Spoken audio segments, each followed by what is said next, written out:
Joining me now, Congressman Roger Williams from Texas's 25th District. He's chairman of the House Committee on Small Business. I'm sure you all saw the video. If you didn't, I played the audio for you of Kelly Loeffler, the SBA administrator, in empty offices. And of course, that has been a remarkable turnaround. We'll get to the congressman's take on that.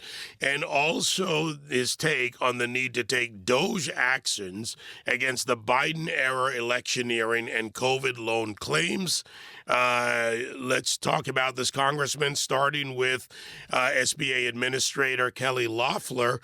What's happened since that video went viral? Well, it's called attention to the fact that people weren't coming to work. We did the same thing about 6 or 7 months ago, and they were practically pulling people out of bathrooms to try to fill the offices when we were there. So it just shows that people got to work, and especially, with the SBA, I mean, these are people that are trying to help businesses start and stay in business, and those businesses on Main Street get to work first and leave last, and they ought to have an SBA that's working the same hours they are and at home and can be reached. So I think it's great. I'm looking forward to working with Senator Loeffler. We're friends, and we're going to get some good things done and get the SBA, David, back on track. It's kind of got off track with the Biden administration. As you mentioned, they were caught red-handed electioneering. They weren't available for small business. They have products that I'm not so sure are up to date. Then they tried to be too big, and they tried to be a bank, and we got to get them back in line, and we will. It'll help Main Street. Yeah, and that is the goal. After all this, the federal offices, those regional SBA offices, the people that get the job done on a daily basis. Now, this all ties together, Congressman, with the orders that were put out by President Biden on the various agencies, voter registration, all of this electioneering that was underway, including at the SBA. Yeah, I mean, it was unbelievable. We had a whistleblower come to us and tell us that the SBA was electioneering, was signing memos of understanding with states to try to affect the election in Joe Biden's direction. They were trying to register people to go in that direction. That's not even the purview of the SBA. SBA is there to help small business, Main Street, get started, stay in business, create employees. And when we found that out, I issued the first subpoenas in 25 years out of the Small Business Committee to find out what was going on. We subpoenaed their chief of staff, and we asked him 101 questions, David, and he gave us 101 I don't knows. That's what it was like up here with Biden. They just pushed everybody back. And the shame of the whole thing is the people who were getting affected in a negative way was small business in Main Street America, the people they were supposed to be helping. My guest, Congressman Roger Williams from Texas's 25th District. Something comes to mind with these agencies, and that's the Hatch Act. We're talking about federal employees here, very clearly defined rules in the Hatch Act. And as a result of that subpoena and those answers given or not given, were there violations, or is there further investigation into whether there were violations of the Hatch Act? Well, we did, we checked everything out that we could. We got the message out there, and maybe I'm not a lawyer. Maybe it appears that it was. But the fact of the matter is, David, these people were not coming to work. They were not doing the job they were supposed to do. They got political, and it's a disaster. And that's not even talk about when we had an independent auditor come by, and when I became chairman of the Small Business Committee, and we found $220 billion missing out of COVID funding. We found $79 billion out of idle funding. 3% loans that hadn't been attended to, and the SBA wanted to write this stuff off. So there was a lot going on that wasn't the purview of the SBA. There's a backlog from much of the reporting out there, as well as within your committee and the report that was issued. And that means that people, businesses out there are not getting the service they need right now in some cases, and especially from COVID forward, where there's so much financial or downward financial pressure on businesses. So what do you say is needed to clear up that backlog and to do it fast?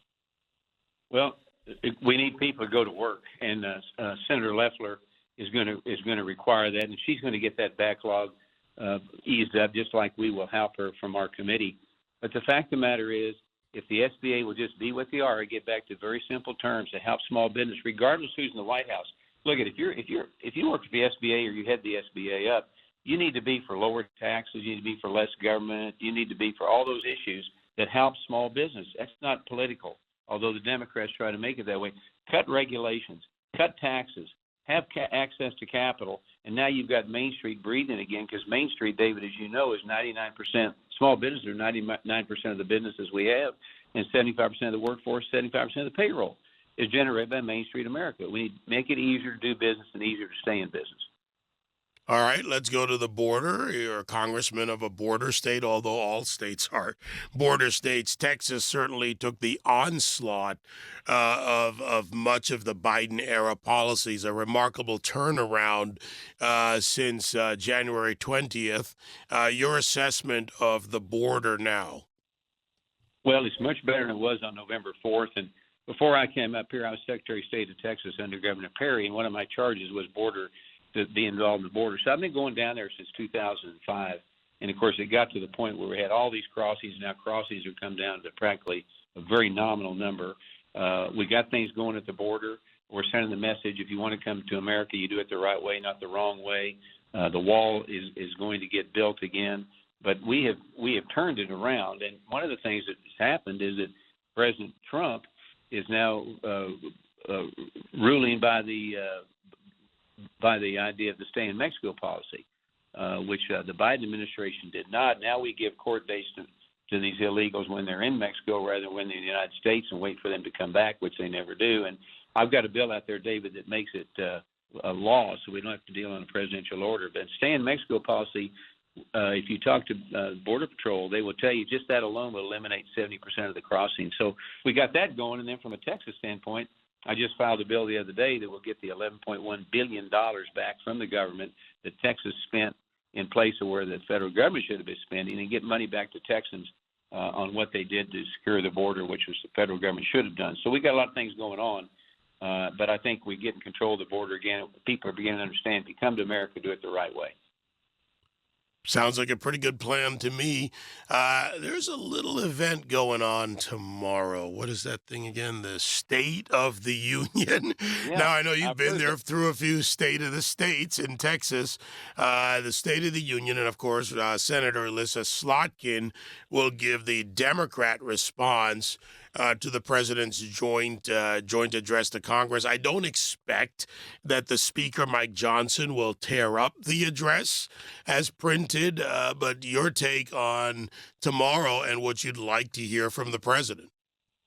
Well, you're right. I've been to every State of the Union address since 2012 here, and I think the president is going to lay down what his vision for America is. He's going to remind people what he ran on, and that 75 million people said, hey, that sounds good to me. I'm voting for you.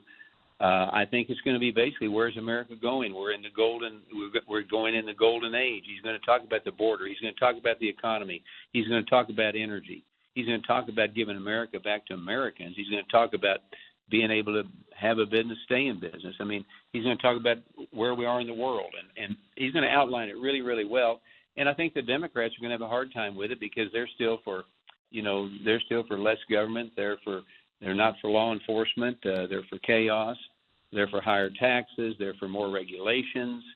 They're against DOGE. We're trying to find a waste in government, and they support waste, I guess, because they don't agree with what we're doing in DOGE. So it's going to be interesting, and it's going to be interesting also to see how many of them actually come. I see where a lot of them say they're not coming.